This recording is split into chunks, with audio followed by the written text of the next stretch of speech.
Hey y'all, happy Friday to everybody. I'm here with my Oz. There's Ozzy. And then I got my Dolce. She's the black female cane corso. In Tux, there's the pit lab mix. Ooh, Ozzy. See what Ozzy just did right there? He was showing some dominance on Tux. These are the two males. Tux is a male, Ozzy's a male, Dolce the female. So yeah, so that's what that was about. Ozzy was he does this every so often just to show his dominance. See what he's doing. And if he does it too much, which he doesn't, I'll correct him. Come on, Tux, it's okay, baby. But anyway, that's what that was. Well, so I wanted to say hi to everybody. Happy Friday. And also to we talk about something that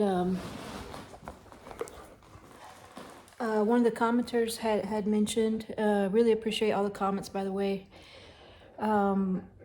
So something that I promised I would dedicate a video to because it's such an important topic. Oh, by the way, I'm thinking about changing this fireplace out. The color from either painting it or putting some other tile down. But anyway, yeah, the topic that I wanted to kind of expound upon was people who are single or who live alone, who oh, there he is correcting her. See Dolce there, she's younger and she is a little bit higher energy, so it's good he corrected her because she was in his face and she's too excitable. Good girl. She went and laid down. That's good. Yeah, so anyway, people who are single, who either have the breed or mostly for people who are considering getting a cane corso. And the question was, is it difficult being single and owning this breed when you're, dating? So I don't date. Even though I'm single, I just don't date. I don't have the desire to. I mean, I've had that phase in my life, but I'm pretty happy just on my own with my pack here. But I realize most and many, or at least many people who are single will want to date. And so I wanted to let everybody know there may be more challenges in owning this breed of dog and dating, or bringing, even if you're not dating, if you're just bringing, there are more challenges posed with this breed, even just bringing people into your home that the dog's not used to, because the dog is very protective. And so additional challenges that you'll face potentially, most likely, are the dog not welcoming. The dog won't welcome strangers into your home unless it's well trained as a puppy to take cues from you, for you telling the dog and training the dog to take cues from you, letting the dog know that the person is okay. So even, with that said, I did all that. I did all that with Ozzy here, who was about 3.5. When he was a puppy, I socialized him very well, took him out in several social settings in public and whatnot. But so I want to just share a story about that, one of my experiences. I had family come over. It was my nephew who at the time, how old was he? 20s, early to mid 20s at the time. Can't remember the year, but he came over. He's in the Army, he's been deployed and everything, and so he was home on Christmas break, I think it was, or one of the breaks. And oops, I got chicken boiling. And anyways, so what happened was, I was sitting on the couch with Ozzy, and he came to my home, and he had been in the house. I introduced them. Everything was fine. And so I had a different couch at the time, but we had all been in the house talking, you know, for a couple of days. He had been there, I think.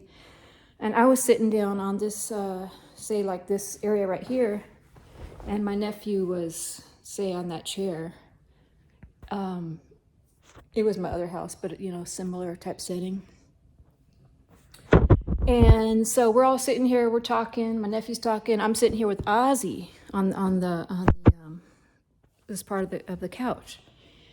And my nephew gets up to go to the bathroom from the conversation. He just, you know, stands up. The minute he stands up,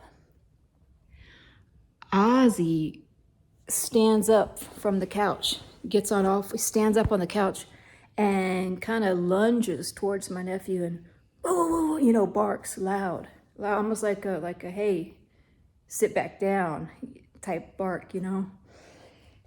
And whoo, the blood drained from my face because I didn't know what he was going to do. But I grabbed his collar and I say, it's okay. And he did, he backed back down. But it's interesting, that story, because he doesn't do that with all males. Ozzy does not do that with all males, do you? He's like, wait a minute, I don't.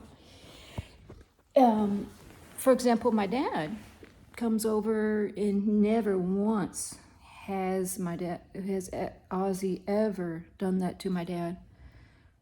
So it could be several things. It could be that Ozzy was just briefly introduced to my nephew, wasn't very familiar with him, knew that he was okay, but still didn't let his guard down completely.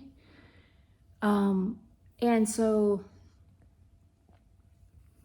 interesting, another theory I have is that my nephew, being in his early to mid 20s at the time, you know, that age group of a male is going to have a lot of testosterone on board. And, you know, it's been theorized that dogs can smell chemicals. I think it's even been published in several studies, you know, how dogs can supposedly smell cancer cells and whatnot in the blood. So undoubtedly the dog knows that that's a high testosterone male. And so, for instance, if that were a female getting up from the couch, I rest assured Ozzy would not have acted like that. So, no doubt. So, very interesting, but just saying this because, you know, if you compare that to a Labrador most likely is not going to do that. But this is the characteristic of this breed. The breed is extremely protective. Even when socialized, like, you know, you're supposed to definitely socialize this breed, you still may run into things like that, to where you have to be very mindful of your dog's body language at all times. In the blink of an eye, you can see the ears would have gone up. And I mean, I caught him. He was sitting next to me on the couch when he did that. His ears went up, his tail went up, and he immediately, within a second flat, was reacting like that. So, some things to consider. And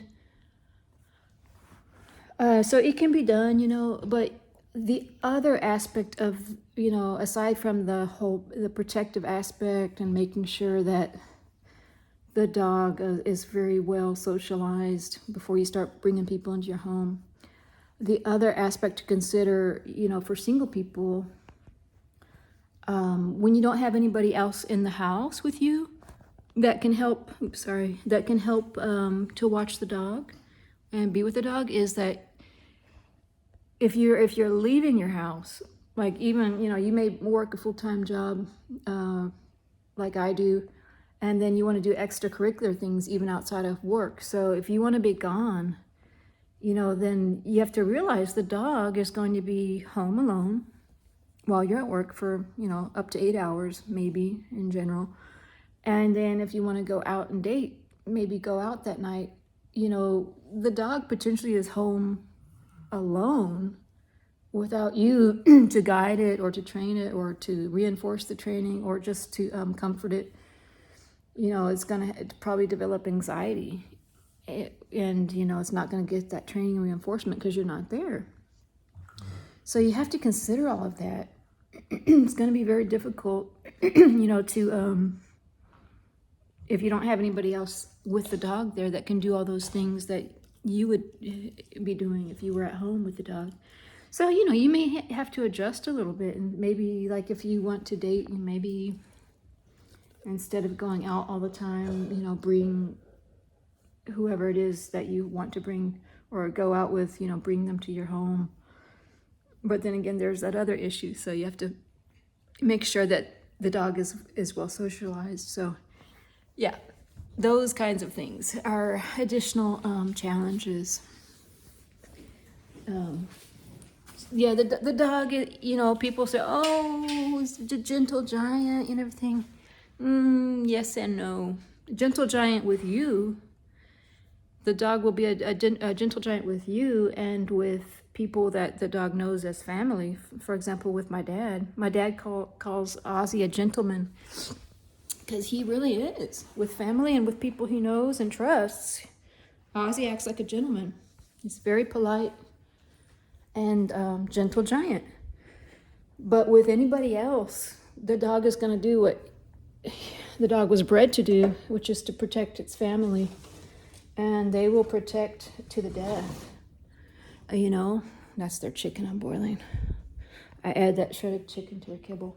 So yeah, I just wanted to let y'all know that. And there are other aspects to consider as well. But those are the main things, you know, if you do want to, if you are single and you do want to have this breed, you know, other things you could do is maybe have someone that you trust, that the dog knows and trusts, come over and sit with the dog.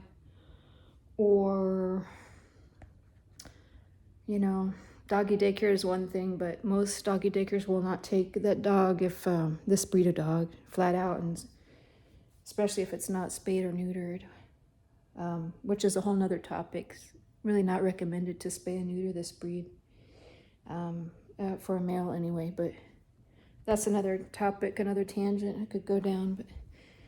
But anyways, yeah, I hope y'all are having a good night. I'm going to do a lot of yard work this weekend. Looking forward to it. And so don't just say, what about me? Say, what about me? I'm protective. She's very protective too. So anyways, yeah, y'all have a good night, and we will talk at you guys later. Say bye, guys. Yeah, the baby girl. Bye, y'all. Yeah, baby girl.